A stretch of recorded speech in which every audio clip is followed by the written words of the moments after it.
Hello to everyone, welcome to our YouTube channel. So guys, ये YouTube channel आप लोगों की कॉमर्स के एग्जाम के लिए बेनिफिशियल रहने वाला है।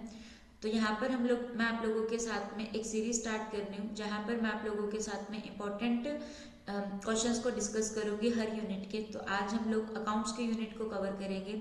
ये जो यूनिट है ये जो क्वेश्चन है ये आप लोगों के पास में एक्सपेक्टेड क्वेश्चन रहने वाले हैं, और ये आप लोगों के कॉमर्स के हर कॉम्पिटिटिव एग्जाम में आप लोगों को हेल्प करेगी। कोई भी आप एग्जाम देते हो, नेट का देते हो, डीएसएसपी का देते हो, पीजीटी का, केवीएस का, एनवीएस का, कोई भी आप एग्जाम देते हो, वहाँ पे ये सीरीज आप लोगों को हेल्प करने वाली है।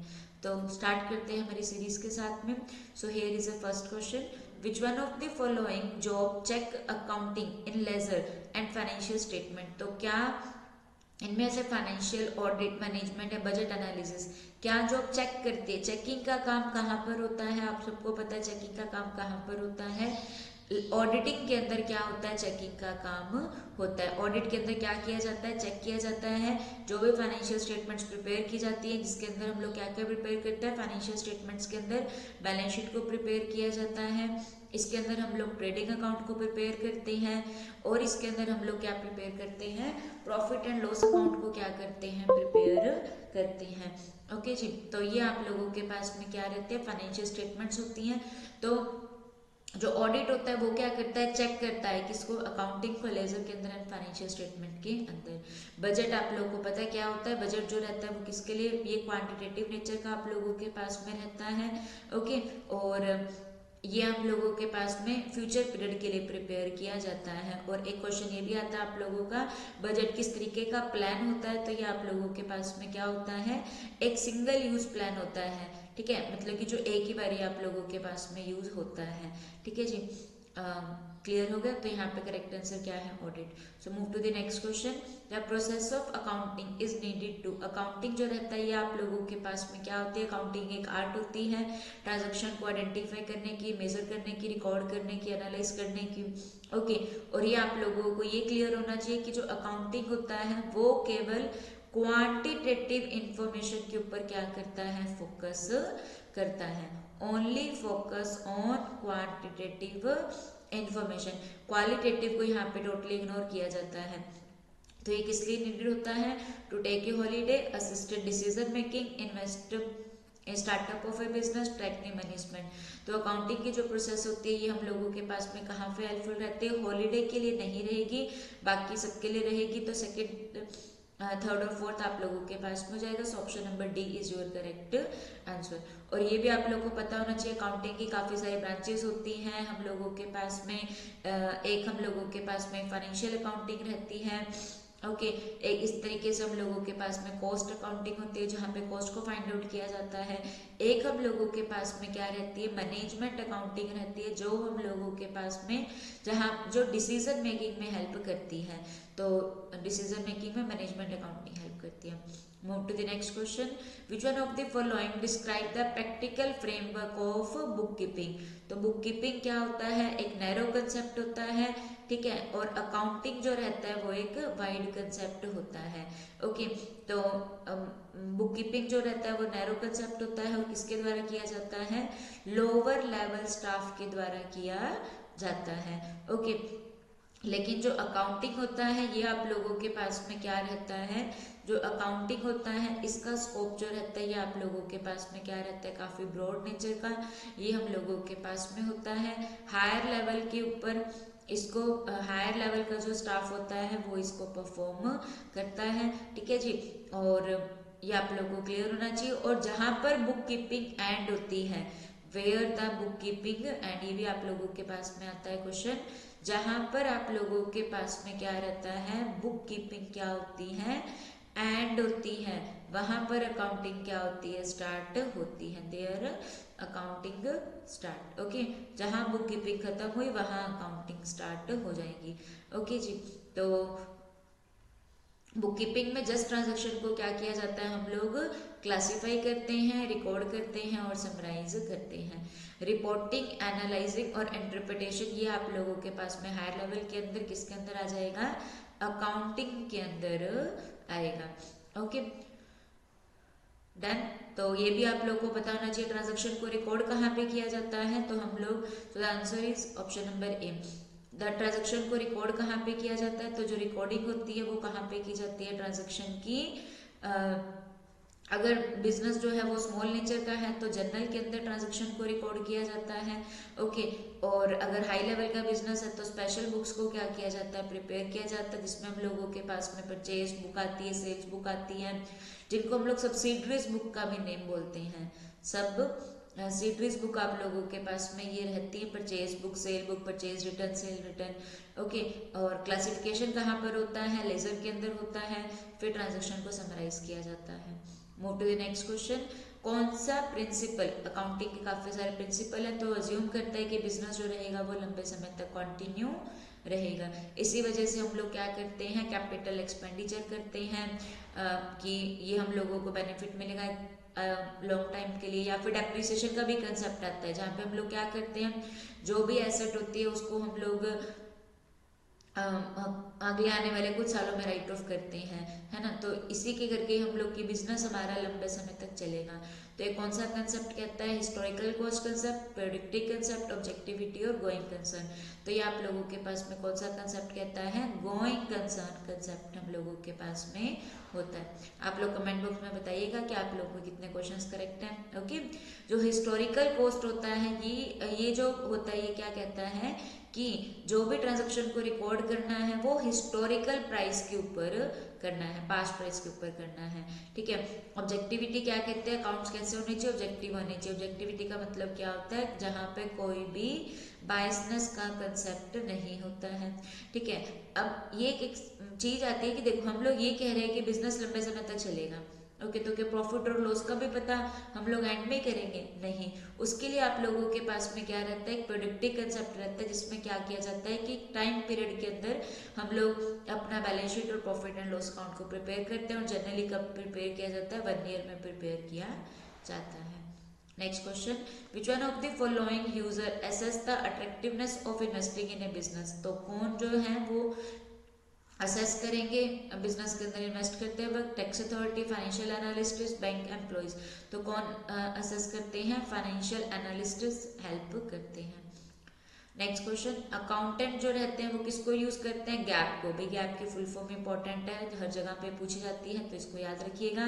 गैप क्या होता है, जनरली एक्सेप्टेड अकाउंटिंग प्रिंसिपल आप लोगों के पास में रहता है। तो ये क्या काम करता है, फाइनेंशियल इंफॉर्मेशन को क्या बनाता है। ओके, तो हम लोग कोई भी स्टैंडर्ड को यूज करते हैं, कोई भी प्रिंसिपल को यूज करते हैं तो वो क्या बना देता है इन्फॉर्मेशन को, रेलिवेंट, रिलायबल, कंपेरेबल और प्रॉफिटेबल। तो प्रॉफिटेबल नहीं होगा, ये सही है कि इन्फॉर्मेशन रेलिवेंट हो जाएगी, रिलायबल हो जाएगी और कंपेरेबल आप लोगों के पास में हो जाएगी। सो 1 2 3 तो option number first is your correct answer. और यही आप लोगों के पास में जो अकाउंटिंग इन्फॉर्मेशन रहती है ना उसके करेक्टरिस्टिक्स भी होते हैं। ये क्वेश्चन हम लोगों के पास में आता है कि जो अकाउंटिंग इन्फॉर्मेशन रहती है उसके क्या करेक्टरिस्टिक्स रहते हैं। सो वो रेलिवेंट होनी चाहिए, रिलायबल होनी चाहिए, कंपेरेबल होनी चाहिए और एक और हम लोगों के पास में क्या रहता है कि वो अंडरस्टैंडेबल होनी चाहिए, ठीक है।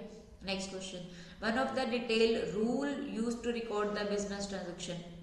तो बिजनेस ट्रांजेक्शन को रिकॉर्ड करना है, मैंने अभी भी बताया रिकॉर्डिंग कहाँ पर की जाती है। अगर बिजनेस स्मॉल नेचर का है तो जर्नल के अंदर हम लोग रिकॉर्डिंग करेंगे, और अगर हाई लेवल का है जहाँ पे नंबर ऑफ ट्रांजेक्शन ज़्यादा है तो कहाँ पे रिकॉर्डिंग की जाती है, सब्सिडरीज बुक्स के अंदर रिकॉर्डिंग की जाती है, जहाँ पर हम लोगों के पास में परचेज बुक आती है, सेल बुक आती है, परचेज रिटर्न, सेल रिटर्न आती है।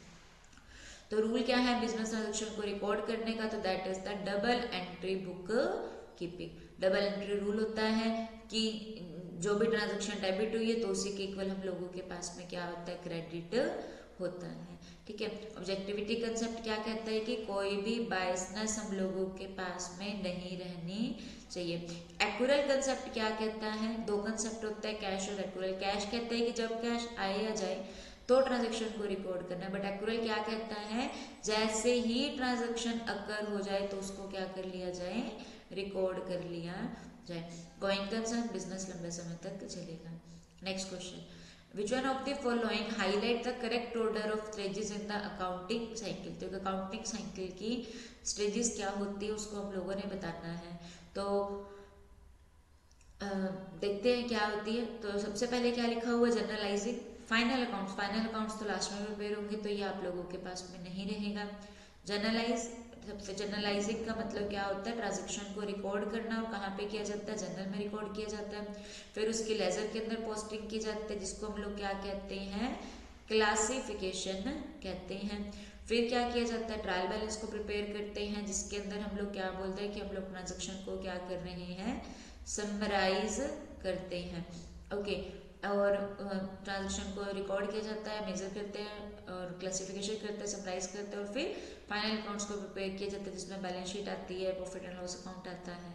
ठीक है, यहाँ पे जर्नलाइजिंग लास्ट में है तो ये नहीं आंसर होगा। यहाँ पर पहले लेजर में पोस्टिंग दे रखी है, फिर जर्नलाइजिंग, तो ये भी नहीं होगा।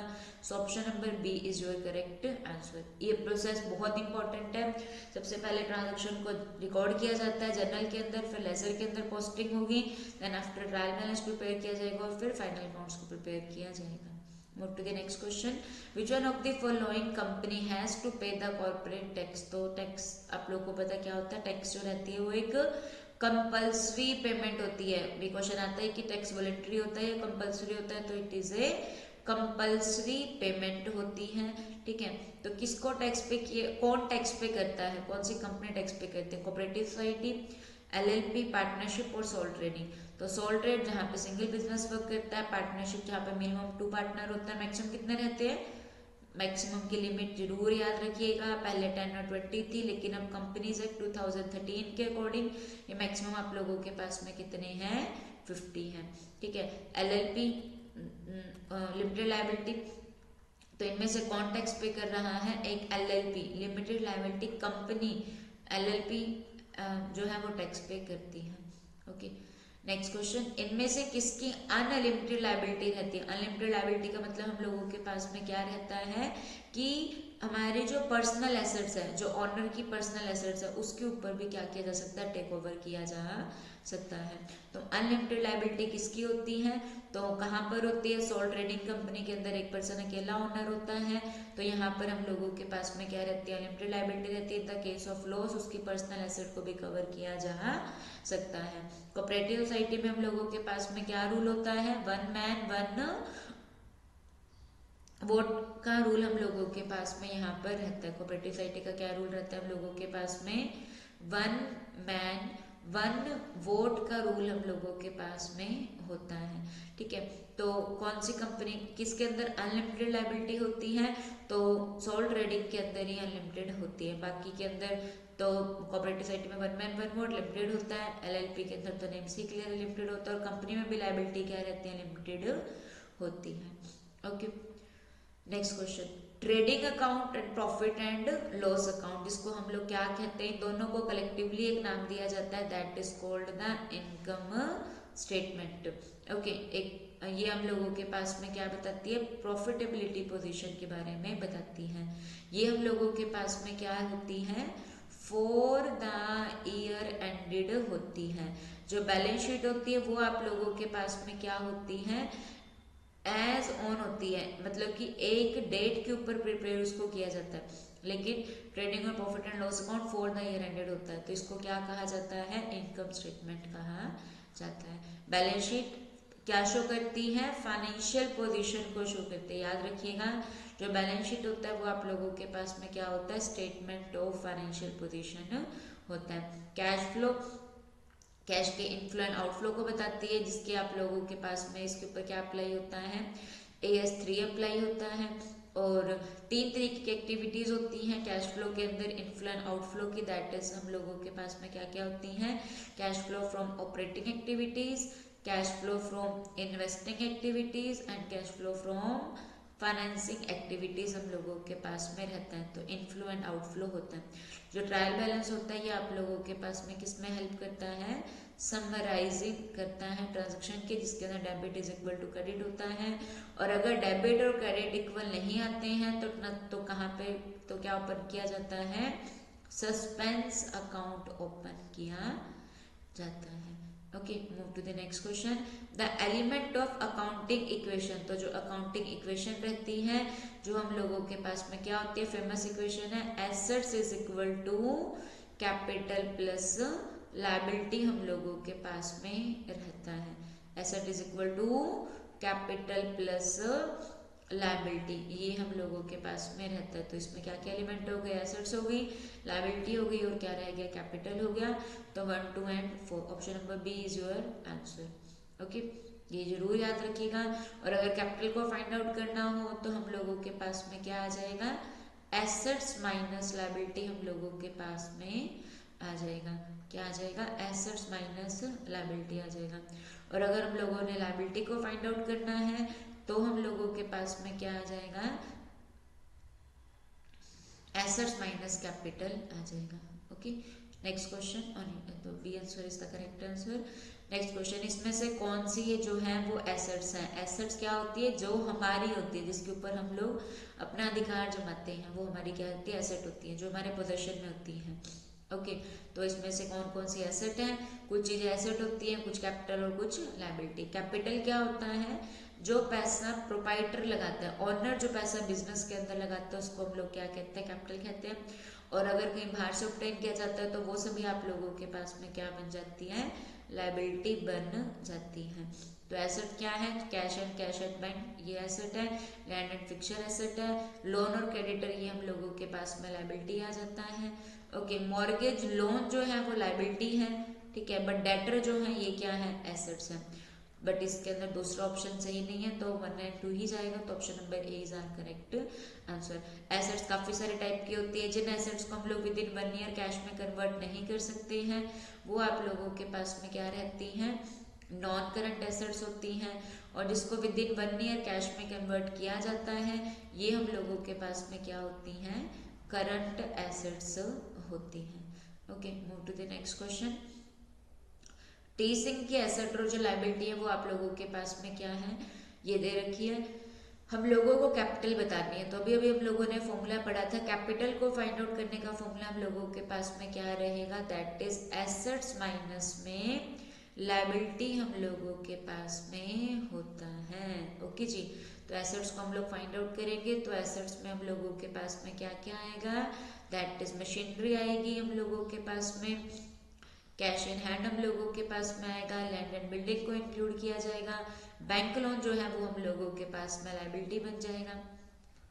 लायबिलिटी में क्या आ जाएगा हम लोगों के पास में, बैंक लोन आ जाएगा। और हम लोगों के पास में जो क्रेडिटर है, ये भी हम लोगों के पास में क्या आ जाएंगे, लायबिलिटी के अंदर आ जाएंगे। तो एसेट्स के अंदर मशीनरी आ जाएगी, जो आप लोगों के पास में कितने 20,000 की है। क्रेडिटर कितने की है, 5,000 की है।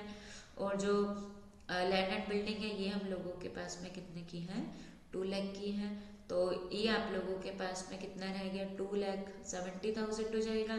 और लायबिलिटी में क्या आता है, बैंक लोन और क्रेडिटर आते हैं, तो दैट इज 50,000 प्लस में हम लोगों के पास में क्या आ जाएगा, 5,000 आ जाएगा, दैट इज 55,000 आ जाएगा। तो जो कैपिटल रहेगी वो क्या रहेगी, एसेट्स माइनस लायबिलिटी, 2,70,000 माइनस 55,000। तो ये हम लोगों के पास में क्या बन के आएगा, सही किया है ना आपने। मशीनरी 20,000 की है, कैश इन हैंड 2,000 का है। Okay, land and building 2 lakh की है। ओके, सॉरी गाइस, मुझसे मिस्टेक होगी, यहाँ पे हम लोग करेक्ट कर लेते हैं अपना।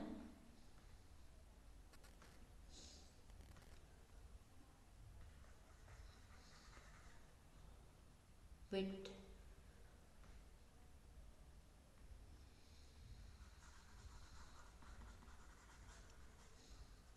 देखो ये हम लोगों के पास में क्या रहेगा, सॉरी, हाँ जी, तो जो मशीनरी रहेगी ये आप लोगों के पास में कितने की हो जाएगी, 20,000 की हो जाएगी। कैश इन हैंड कितने का हो गया, 2,000 का आप लोगों के पास में हो गया। लैंड एंड बिल्डिंग कितने की हो गई, 2 लाख की हो गई। और इसके अंदर डेटर्स को भी इंक्लूड किया जाएगा। क्रेडिटर लायबिलिटी होती है, जिनको अपने पैसा देना है, जिनसे लेना है, वो क्या होते हैं, डेटर होते हैं। तो ये क्या आ जाएगा, 10,000 आ जाएगा। तो ये हम लोगों के पास में 2 लाख 10,000 और 2 10 और 20 कितना हो जाएगा, 230। तो ये कितना हो जाएगा, 2,32,000। अब माइनस हम लोग कर देंगे 55,000, तो ये $1,77,000 आप लोगों के पास में आंसर आ जाएगा। Okay, so this is for today series. तो hopefully you clear all the things. So thank you so much guys, thank you to everyone, thank you guys.